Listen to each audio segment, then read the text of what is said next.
Alonso est prêt à faire quelque chose de spécial chez Aston Martin. Bah alors déjà, t'as pas de sponsor, Fernando, donc tu n'as pas le droit à la parole.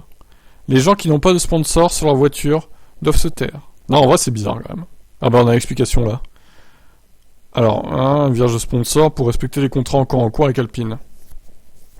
Ouais, ok, mais sauf que Gasly, lui, sa voiture n'est pas vierge de sponsor. Alors peut-être qu'il a pas ramené de sponsor comme lui, comme Alonso pour le coup, mais ouais, bon, l'explication peut se tenir effectivement. Je crois que je peux faire la différence en ce qui concerne les moments cruciaux des courses ou avec mes expériences. Nous avons tous un grand talent pour conduire des voitures rapides. C'est plus une question de tête et de contrôle de certaines choses. Alors, il dit qu'il a terminé ses 2 années chez Alpine après avoir retrouvé la meilleure forme de sa carrière, après ces 2 années d'absence. Lors des dernières courses de la saison, comme au Mexique, Austin ou au Brésil, j'étais plus proche du niveau de 2012 ou 2010 que l'année dernière quand je contrôlais pas tout. L'année dernière, je n'étais pas à 100% confiant avec la voiture ou mon retour. C'était bien la saison, mais cette année, je me suis beaucoup plus fier de la façon dont ça s'est passé. Sa position au championnat n'a aucune pertinence, notamment derrière Ocon. Ce que je ressens à l'intérieur est plus important, et même si je marque de bons points et termine assez bien au classement malgré mes 60 points perdus à cause de la fiabilité, je n'avais peut-être pas les meilleures sensations parce que j'ai un nouveau projet. Je continue en F1 uniquement parce que je pense que nous aurons une bonne chance. Réduire tous les cas l'année prochaine n'est pas réaliste, mais nous devons poser les bases pour les futures voitures et travailler mieux que les gens qui nous entourent. C'est un environnement très compétitif, et pour devenir champion, vous devez livrer quelque chose de spécial. Je suis prêt à faire quelque chose de spécial de mon côté, et j'attends la même chose d'eux. En fin de compte, gagner le championnat est ce qui me motive chaque jour, donc je pense que le 3ème titre sera possible un jour. Peut-être pas l'année prochaine, mais qui sait dans le futur. Avec ce projet Aston Martin, alors là il revient en arrière, parce qu'il y a quelques semaines il avait déclaré qu'il jouait le titre en 2023. Donc avec ce projet Aston Martin, il y a d'autres choses qui m'attirent, essayer de construire l'équipe, non pas à partir de zéro, mais après cette année, ils espèrent être beaucoup mieux. Lors des prochaines saisons, ils ont beaucoup de nouvelles personnes dans l'équipe, de grands talents, de nouvelles installations. Il semble que je les rejoins au moment où on peut faire quelque chose ensemble et devenir champion du monde un jour.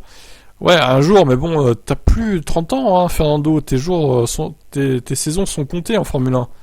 Tu vas peut-être pas t'éterniser jusqu'en 2026 non plus, Fernando, non? Je sais pas. Normalement, après 2024, on va commencer à se poser des questions si t'es encore légitime d'être en F1, hein, vu ton âge.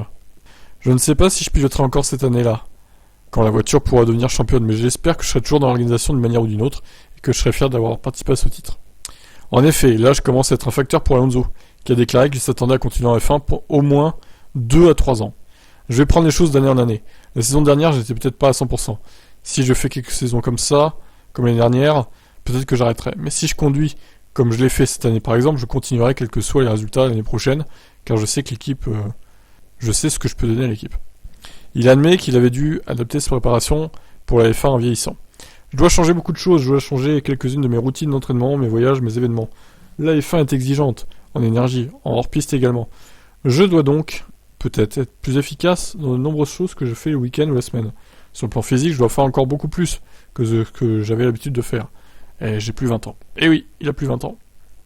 Donc voilà, en gros, ça joue le titre, on est conscient qu'il n'arrivera pas à jouer le titre l'année prochaine, ça paraît logique. Parce que quand même, ils partent de loin, hein, Aston Martin. Bon, même s'ils ont quand même fait des bons progrès cette saison, la fin de saison n'était pas trop mauvaise, mais on est loin d'être dans les perfs des meilleurs, hein. Loin, loin, loin. C'est même pas les meilleurs des autres au final. C'était Alpine les meilleurs des autres. Donc bon, ça va être compliqué hein, pour jouer le titre, Fernando quand même. Hein. Sois-en conscient. Allez, ciao.